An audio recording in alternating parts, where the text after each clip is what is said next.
नमस्कार दोस्तों, कैसे हैं। स्वागत है आपका आपके अपने YouTube चैनल कीर्तिमान फ्यूचर क्लासेज में। आज हम कक्षा 10 के प्रश्नावली 5.1 समांतर श्रेणी को सीखेंगे। अगर आपने इसका पहला पार्ट नहीं देखा है तो लिंक डिस्क्रिप्शन में है, वहां से आप देख सकते हैं और बिल्कुल आसानी से सीख सकते हैं। चलिए हम फिर क्वेश्चन लेते हैं। उससे पहले हम कुछ बेसिक कॉन्सेप्ट बता देते हैं। जैसे समांतर श्रेणी,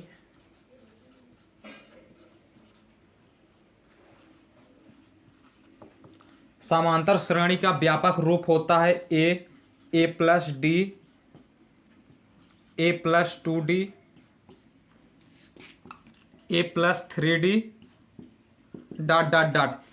ए समांतर श्रेणी का व्यापक रूप होता है a plus d, a plus 2D, a plus 3D। समांतर श्रेणी का व्यापक रूप है जहां ए पहला पद और डी क्या है, सर्वांतर है। और सर्वांतर का फार्मूला क्या होता है, दूसरा पद माइनस पहला पद, यानी A2 माइनस A1। अगर कोई समांतर श्रेणी दी गई है तो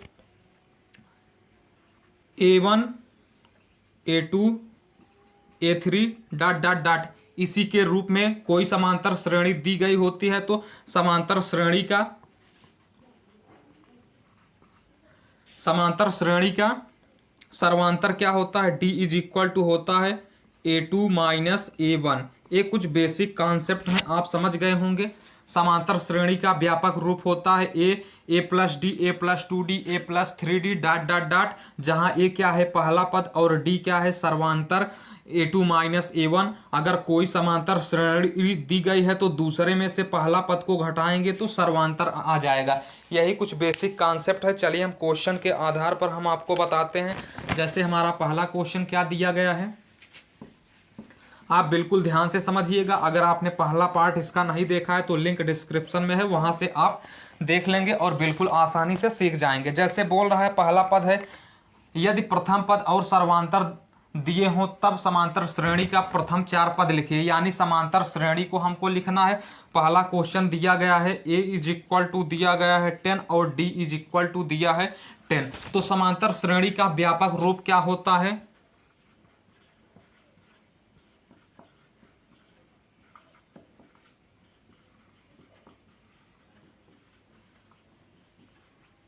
समांतर श्रेणी का व्यापक रूप होता है a plus d, a plus 2D, a plus 3D dot dot dot.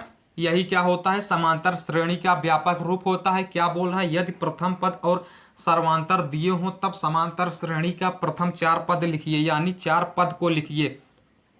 तो चलिए हम इसको करेंगे सॉल्व। क्या हो जाएगा, ए का मान कितना दिया गया है, प्रथम पद क्या है 10 है तो 10 हो गया। ए की जगह पर हम 10 रखेंगे, प्लस डी की जगह पर हम क्या रखेंगे 10। सर्वांतर को डी से व्यक्त करते हैं और क्या हो जाएगा, ए की जगह पर हम 10 प्लस 2, डी की जगह पर हम क्या रखेंगे 10 रख देंगे। कामा क्या हो जाएगा, ए की जगह पर 10 प्लस 3, डी की जगह पर 10 डॉट डॉट डॉट। तो यहाँ से इसको सॉल्व करेंगे तो 10 हो गया, 10 10 20 हो गया। और इसको कर देंगे सॉल्व, 10 दूना 20 में 10 जोड़ेंगे 30 हो गया। इसी प्रकार 10 तियाएं 30 में 10 जोड़ेंगे तो 40 हो गया डॉट डॉट डॉट। तो हमारी जो समांतर श्रेणी निकल कर आई, समांतर श्रेणी क्या निकल कर आई 10 20 30 40 डॉट डॉट डॉट, यही समांतर श्रेणी निकल कर आई। प्रश्नावली 5.1 का है एक क्वेश्चन। दूसरा क्वेश्चन है, दूसरे का पहला क्वेश्चन हमने सॉल्व करके बताया, आप बिल्कुल आसानी से समझ गए होंगे।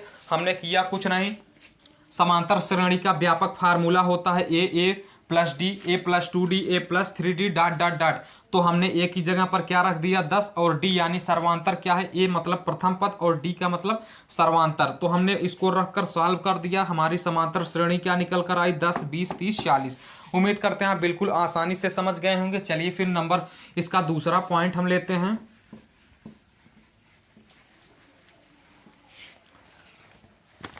जैसे इसका दूसरा पॉइंट क्या दिया गया है, दूसरा क्वेश्चन है ए इज इक्वल टू 4 है और ए इज इक्वल टू -2 है और डी इज इक्वल टू 0 है। तो हम क्या लिखेंगे, समांतर श्रेणी का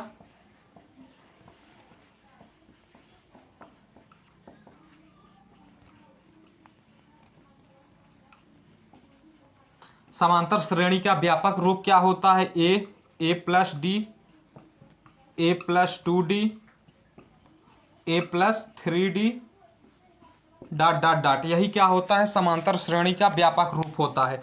चलिए थोड़ा कोशिश करिए, आप लगा सकते हैं तो कोशिश करिए, अगर लगा लेंगे तो बहुत बढ़िया होगा। थोड़ा कोशिश करिए लगाने की, तब तक हम थोड़ा मार्कर में स्याही डाल लेते हैं। आप लगाइए, हम उम्मीद करते हैं आप लगा रहे होंगे, आ भी गया होगा। चलिए हम लगाते हैं तो क्या हो जाएगा? एक ही जगह पर क्या दिया गया है? -2, तो हम -2 रख देंगे। इस कोष्टक में क्या रखेंगे? एक ही जगह पर -2 और डी की जगह पर हम क्या रखेंगे? 0। 0 दिया गया तो 0 हो गया। कामा क्या हो जाएगा? एक ही जगह पर -2 और डी की जगह पर क्या रखेंगे? 2 इंटू डी की जगह पर 0। और अगला पद क्या हो जाएगा? एक ही जगह पर -2 और डी की जगह पर 3 इंटू डी की जगह पर 0, यानी 0 गुणा में है तो डॉट डॉट डॉट डॉट यही हो जाएगा। चलिए इसको करेंगे सॉल्व। -2 हो गया। देखिए -2 में अगर हम 0 जोड़ेंगे तो क्या हो जाएगा? -2 किसी भी संख्या में अगर 0 जोड़ते हैं घटाते हैं तो उस संख्या में कोई फर्क नहीं पड़ता है, तो यहाँ से भी क्या हो जाएगा? -2 हो गया। इसी प्रकार यहाँ से भी क्या हो जाएगा? -2 हो गया। आप बिल्कुल आसानी से समझ गए होंगे डॉट डॉट। तो यही हमारे प्रथम 4 पद निकल कर आ गए। उम्मीद करते हैं आपको समझ में जरूर आ रहा होगा। चलिए फिर क्वेश्चन नंबर 3 ले लेते हैं। आप भी क्वेश्चनों के साथ प्रयास करेंगे तभी जाकर आएगा, जितना प्रैक्टिस करेंगे उतना ही आपको आएगा। चलिए देखिए हमारा क्वेश्चन नंबर 3 क्या दिया गया है।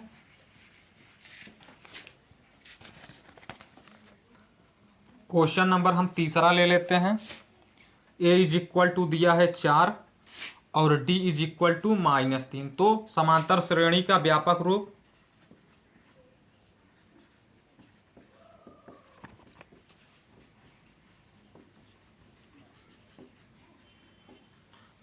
क्या होता है? A plus d, a plus 2d, a plus 3d dot dot dot. तो यहाँ ए यानी प्रथम पद क्या दिया गया है? 4, तो हम 4 रख देंगे एक ही जगह पर, और कोष्टक में एक ही जगह पर 4 प्लस डी की जगह पर कितना दिया गया है? -3। तो यहाँ -3 हो जाएगा। चलिए हम डायरेक्ट सॉल्व कर देते हैं। देखिए यहाँ प्लस है, यहाँ प्लस होगा, लेकिन ए माइनस इस प्लस को क्या कर देगा? माइनस कर देगा। अगर ना समझ में आया तो हम एक बार फिर से बता देते हैं। देखिए इसको हम मझले कोष्टक में कर देंगे माइनस, और -3 हो गया। यहाँ तक आप समझ गए होंगे। कामा ए की जगह पर क्या रखेंगे? 4 + 2 और डी की जगह पर हम क्या रखेंगे? -3। ये भी कोष्टक में हो गया, मझला कोष्टक। इसी प्रकार इसको करेंगे, ए की जगह पर 4 + 3 और डी की जगह पर -3 हो गया। यहाँ तक आप बिल्कुल आसानी से समझ गए होंगे डॉट डॉट डॉट। तो चलिए इसको करेंगे सॉल्व। 4 हो गया। देखिए सॉरी यहाँ प्लस है, ये देखिए ए माइनस इस प्लस को क्या कर देगा? माइनस। तो यहाँ से क्या निकल कर आएगा? 4 - 3। इसी प्रकार यहाँ क्या हो जाएगा? 4 ए माइनस इस प्लस को क्या कर देगा? माइनस, और 3 दूनी 6 हो गया। यहाँ तक आप समझ गए होंगे। इसी प्रकार यहाँ क्या हो जाएगा? 4 हो गया। ए माइनस इस प्लस को क्या कर देगा? माइनस, प्लस में माइनस का गुणा करेंगे तो माइनस हो जाएगा, इसलिए ये माइनस हो गया। 3 × 3 = 9 हो गया। यहाँ तक आप समझ गए होंगे। अगला स्टेप क्या होगा? 4 हो गया। 4 में से हम 3 को घटाएंगे, 1 हो गया। यहाँ 6 होगा। तो यहाँ से क्या निकल कर आएगा? 4 में से हम 6 को घटाएंगे तो कितना हो जाएगा? -2। बड़ी संख्या में से हम छोटी को घटाएंगे, लेकिन चिन्ह बड़ी का लगाएंगे, तो यहाँ से -2 हो गया। इसी प्रकार 4 में से हम 9 को घटाएंगे, यानी 9 में से हम 4 को घटा देंगे और बड़ी संख्या का हम चिन्ह लगा देंगे। बड़ी संख्या का चिन्ह माइनस का है, तो माइनस क्या हो जाएगा? 5 हो गया। यही हमारा क्या निकल कर आया? समांतर श्रेणी निकल कर आई। यही हमारे 4 पद हैं समांतर श्रेणी के। आप बिल्कुल आसानी से समझ गए होंगे। चलिए फिर लेते हैं क्वेश्चन नंबर 4। आप क्वेश्चन नंबर 4 को जरूर करेंगे और उसको कमेंट बॉक्स में तुरंत बताइए हल करके। जैसे हम चौथा ले लेते हैं।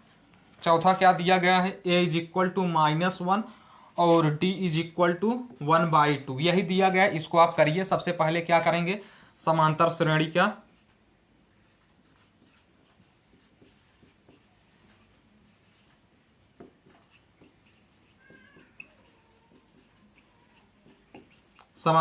का व्यापक रूप क्या होता है? a + d, a + 2d, a + 3d dot dot dot. तो यहाँ a = क्या दिए गए हैं? -1, तो -1 हो गया। ए की जगह पर -1, डी की जगह पर क्या हो जाएगा, प्लस है तो प्लस 1/2 हो गया, कामा ए की जगह पर -1 प्लस और 2 इंटू डी की जगह पर क्या हो जाएगा 1/2, कामा ए की जगह पर -1 और +3 डी की जगह पर 1/2। यहाँ तक आप समझ गए होंगे, डॉट डॉट डॉट। तो चलिए इसको करेंगे सॉल्व। -1 हो गया। देखिए यहाँ क्या है, एक में हम क्या जोड़ेंगे, एक में से हम 1/2 को घटाएंगे तो कितना हो जाएगा, 1/2 हो जाएगा। देखिए 1/2 -1, तो यहाँ से -1/2 होगा, तो 2 × 2, हाँ -1/2 निकल कर आएगा। कामा क्या हो जाएगा, यहाँ 2 से 2 कैंसिल हो गया, ए माइनस और ए प्लस मिलकर ये क्या हो जाएंगे, 0 हो जाएंगे। ए इससे कैंसिल हो गया, 0 हो गया। इसी प्रकार ये क्या हो जाएगा, देखिए 2 तिहाई 6, 6 में 1 जोड़ेंगे 7, तो 7/2 में से हम 1 को घटाएंगे, 2 × 2 और 7 में से 2 गया तो 5/2, तो यहाँ से क्या निकल कर आएगा 5/2। तो यही क्या हो गया, हमारी समांतर श्रेणी के 4 पद हो गए। आप बिल्कुल आसानी से समझ गए होंगे। इसी प्रकार डॉट डॉट डॉट। चलिए फिर क्वेश्चन नंबर हम 5 ले लेते हैं। क्वेश्चन नंबर हमारा 5 क्या दिया गया है, आप करते रहा करें क्वेश्चनों को। चलिए हम जैसे क्वेश्चन नंबर 5 ले लेते हैं। उम्मीद करते हैं आपको समझ में जरूर आ रहा होगा। अगर समझ में आ रहा है तो प्लीज़ लाइक जरूर करिएगा। जैसे हमारा क्वेश्चन नंबर 5 दिया गया है, ए = है -1.25 और डी = है -0.25। तो वही समांतर श्रेणी का व्यापक रूप,